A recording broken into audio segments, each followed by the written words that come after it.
Lesson 3. Now, don't be scared, we're going to have to look at some of the settings here.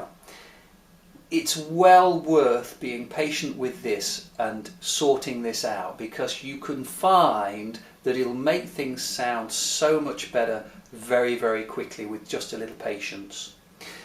The EWI has a menu system which we're going to look at now, and you get that by pressing the setup key just by the display, the one that says setup.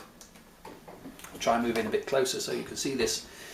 Now again, when you press it in and let it go, then what you'll first see probably is nothing, and that is correct. If you see a light lighting up, then there's a setting that's not right, or you're accidentally pressing one of the other keys down here, so make sure you're not pressing anything else. Now there's a couple of little things I think are worth doing here. We've got to use a combination of pressing the setup key and holding it. Now you see that says adjustment. Now on the right hand side down here, these two clear plastic keys work as an up and down button for the menu or for changing values within each menu. So if I press and hold the setup key and start to press the top plastic right hand side key here, then the first bit of menu I go to is the DL, that stands for delay. Now this is a setting that they've thoughtfully put on to help saxophone players with the speed of the response of the instrument.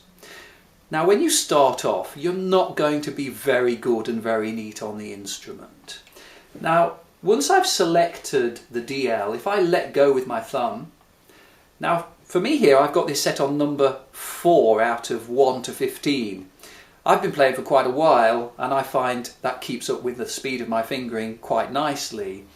But you might find, if you're a beginner, that you get lots of extra blips and odd notes you don't intend.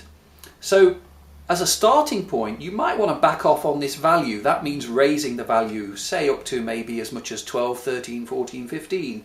Now we've let go of the key, we're back to these two right hand side clear plastic keys. If I press the upper one, I can increase the number out to say 13. Press the setup key again.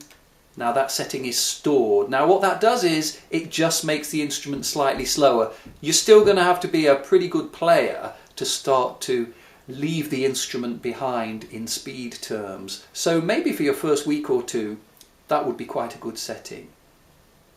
Now the other one is selecting the right fingering. Now I found, being a saxophone player, that I wanted to select the saxophone fingering setting on the EWI.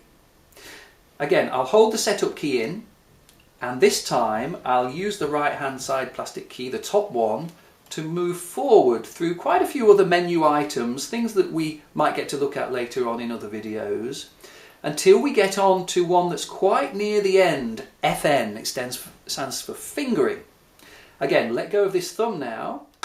Now we've got some options. We've got a saxophone fingering, a flute fingering, an oboe fingering, an actual a trumpet fingering, if you like, as well as going back to the very first one, an EWI fingering. Now there's lots of advantages and disadvantages with a lot of these, okay? But what I'm going to suggest is you choose the one that you think suits your playing first. So for me, I'm a saxophone player. I prefer things to work pretty much like a saxophone does. That's where I make my setting. Press the setup button once more and the job's done. So those two basic things, slowing down the response of the keys and setting your preferred fingering system, I think is really useful. In the next video, number 4, we're going to take this plate off and just show you there's some really cool stuff you can do under here, which again is just going to make life so much easier for you.